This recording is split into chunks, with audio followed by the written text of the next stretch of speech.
Une salle de cinéma plongée dans l'obscurité. À l'écran, un film s'apprête à bouleverser le paysage hollywoodien. Un polar sulfureux, trouble et ouvertement sexuel. Le public ne sait pas encore que Basic Instinct va devenir une œuvre aussi culte que controversée. Avec un budget de 49 millions de dollars et un réalisateur à la réputation sulfureuse, Paul Verhoeven, le film s'impose rapidement comme un succès mondial. Mais s'il marque autant les esprits, c'est pour une autre raison. Une scène, en particulier, va électriser le public et déclencher un raz-de-marée de polémiques.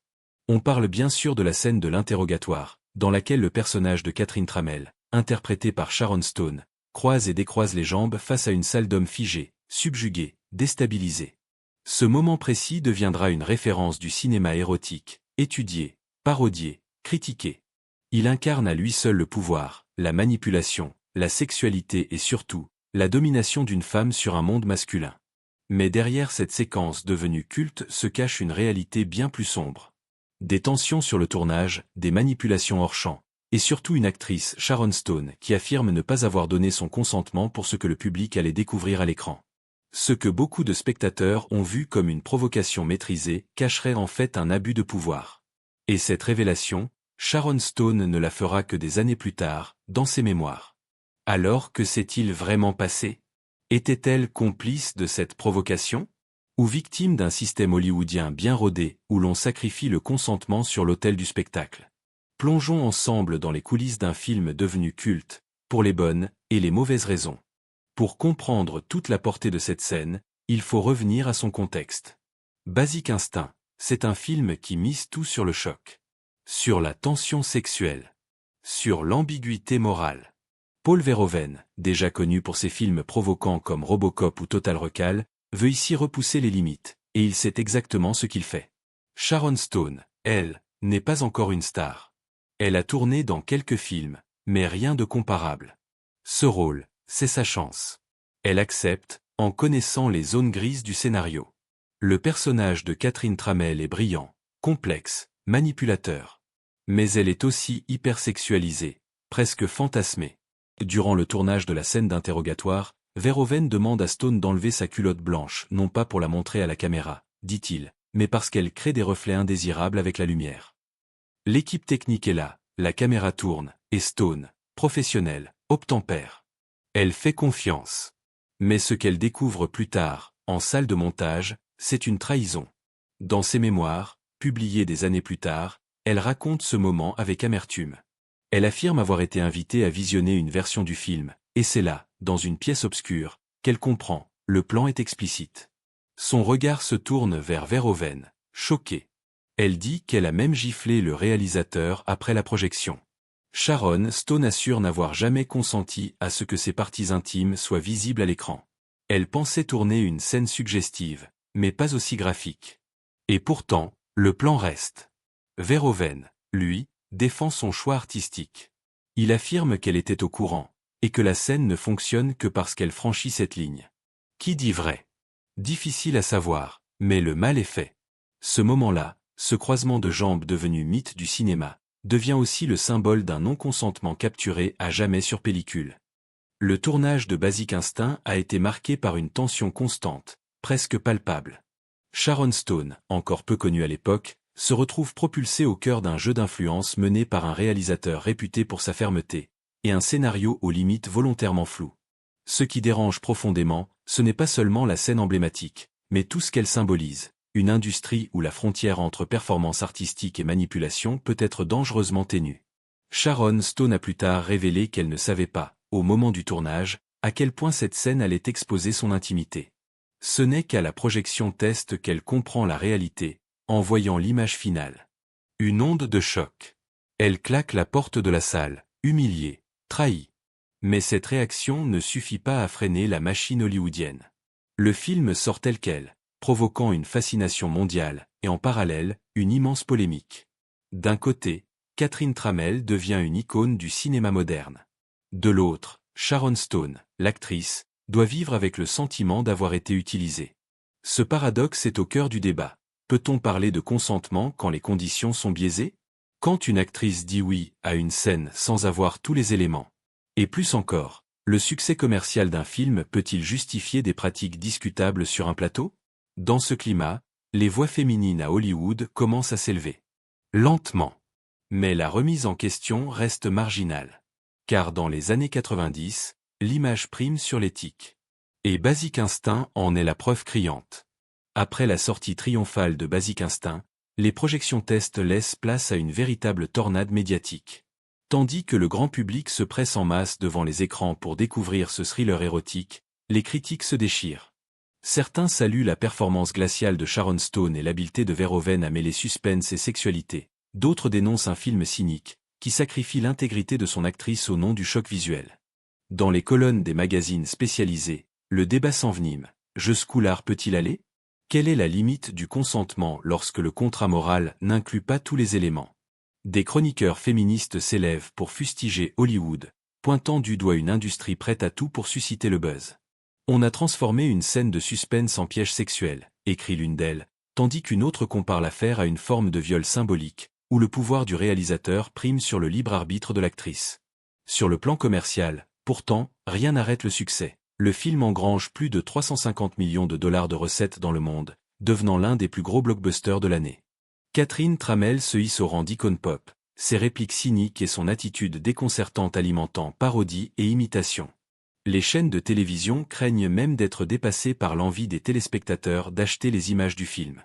Mais derrière l'engouement, la pression monte pour une enquête de la Screen Actors Guild, le syndicat des acteurs. Plusieurs membres réclament un examen des conditions de tournage. Sharon Stone a-t-elle été dûment informée ? A-t-elle été conseillée par un représentant ? Les avocats se mobilisent, et un premier comité est constitué pour entendre le témoignage de l'actrice.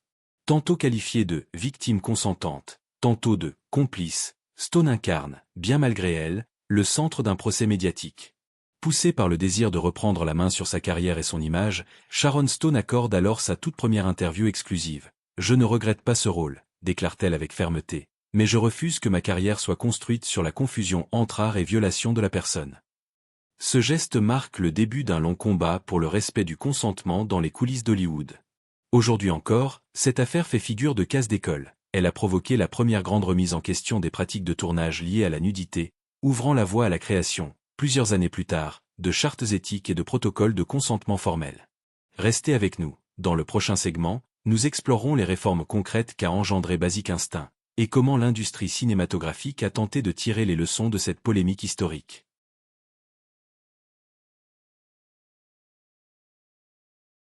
Le retentissement de la controverse autour de Basic Instinct a été tel que, dès l'année suivante, plusieurs studios hollywoodiens ont dû se pencher sérieusement sur la question du consentement à l'écran. Influencés par l'affaire Stone, les grandes productions ont collaboré avec la Screen Actors Guild pour élaborer un premier « guide de bonnes pratiques sur la nudité et la sexualité ». Ce document, diffusé en interne, imposait désormais un entretien préalable obligatoire entre réalisateur et acteur RICE, avec compte-rendu écrit, la présence d'un coordinateur RICE de l'intimité sur chaque plateau, chargé de veiller au respect des décisions de l'acteur RICE, et un droit de retrait pour toute séquence jugée trop intrusive, sans pénalité de carrière. Mais ces principes sont d'abord restés largement théoriques. Dans la pratique, de nombreux réalisateurs contestaient la nécessité d'un « garde-fou », arguant que la création artistique ne pouvait s'enfermer dans une procédure administrative. Il a fallu plusieurs années de débats et de nouvelles affaires pour que ces engagements évoluent vers des chartes plus strictes. C'est en 1998 que le tournant s'est opéré. Après la révélation d'un désaccord similaire sur le tournage d'un autre film à suspense, la SAG et le syndicat des réalisateurs ont signé un accord contraignant, rendant obligatoire la présence d'un ou coordinateur RICE de l'intimité sur tout plateau. Cette première signature d'un « Intimacy Coordinator Agreement » a posé les bases d'une véritable révolution culturelle dans l'industrie. Parallèlement, les écoles de cinéma ont progressivement introduit dans leur cursus des ateliers consacrés à l'éthique du tournage. Les futurs réalisateurs RICE apprennent désormais à préparer scrupuleusement chaque scène de nudité, à rédiger des conventions claires et à instaurer un climat de confiance avant d'appuyer sur le bouton « Enregistrement ». Plus étonnant encore, de grands festivals, comme Sundance ou Toronto, ont commencé, dès les années 2000, à exiger un résumé des conditions de tournage pour toute œuvre sélectionnée comportant des scènes intimes. Le but ?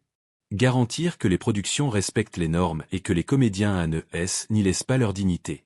C'est grâce à toutes ces mesures que le souvenir de Basic Instinct ne se limite pas à son plan iconique. il est devenu le point de départ d'un mouvement vers davantage de respect et de transparence. Plus que jamais, l'industrie comprend qu'une actrice ou un acteur n'est pas un simple visage à projeter, mais un être humain dont l'intégrité doit être protégée, bien au-delà de l'objectif de la caméra. Dans la suite, nous verrons comment le parcours de Sharon Stone a été transformé par cette épreuve, et comment elle a, à son tour, œuvré pour un cinéma plus respectueux de la personne. Après Basic Instinct, la trajectoire de Sharon Stone s'est irrémédiablement transformée.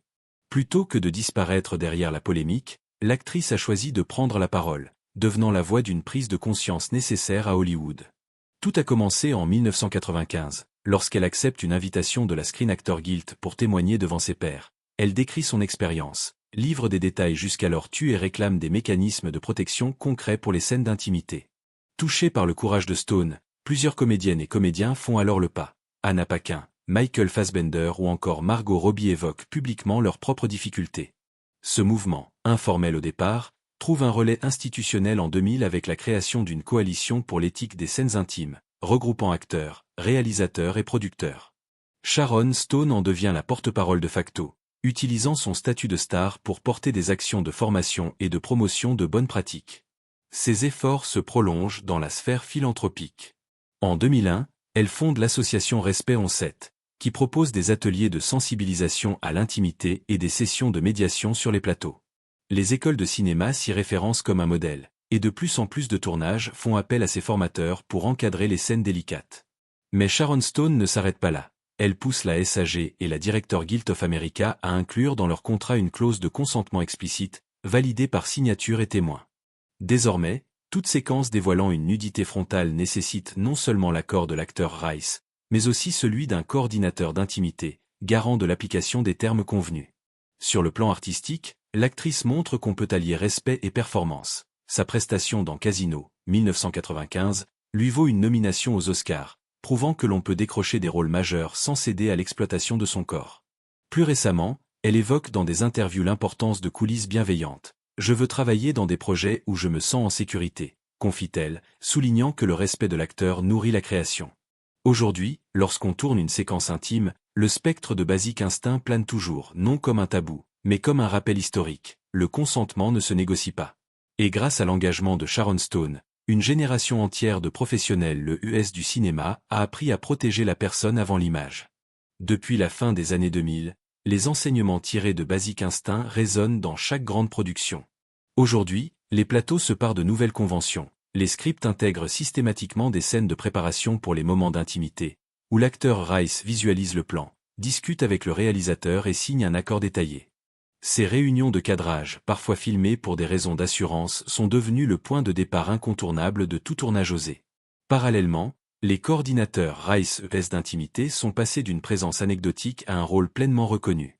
Présents lors de chaque prise, ils veillent non seulement au placement des corps ou à la gestion de la pudeur, mais aussi au bien-être émotionnel des comédiens ES. Leurs recommandations peuvent interrompre une scène en plein tournage si un ou acteur Rice se sent mal à l'aise, un pouvoir impensable il y a seulement 3 décennies. Les grands festivals internationaux, quant à eux, ont adopté la charte d'éthique des scènes intimes comme critère de sélection. Il ne suffit plus d'avoir un bon film, il faut aussi démontrer que l'on respecte ses collaborateurs Rice-ES. Cette exigence s'est même étendue aux séries télévisées et aux plateformes de streaming, qui communiquent désormais sur leur SAF-7 et la formation systématique de leurs équipes. Sur le plan créatif, ces évolutions n'ont en rien freiné l'audace artistique. Au contraire, elles ont ouvert de nouvelles possibilités. La confiance mutuelle instaurée entre réalisateurs Rice et comédiens ne ouvre la voie à des scènes plus intenses, plus vraies, car l'acteur Rice sait qu'il ou elle peut poser ses limites sans crainte de représailles. Des films comme Blues, The Warmest Colour ou des séries comme Euphoria témoignent de cette liberté retrouvée, où la vérité de l'émotion prime sur la simple provocation visuelle. En définitive, Basic Instinct n'est plus seulement un thriller érotique culte, il est le catalyseur d'un mouvement vers un cinéma plus respectueux de la personne. L'art, désormais, se conjugue avec l'écoute, l'empathie et la protection de ceux qui lui donnent vie. Index revers pointant vers la droite blanc. Si cette plongée dans les coulisses d'Hollywood vous a intéressé, pensez à liker la vidéo, à vous abonner à la chaîne et à activer la cloche pour ne pas manquer nos futurs dossiers. Merci de votre attention, et à très bientôt pour de nouveaux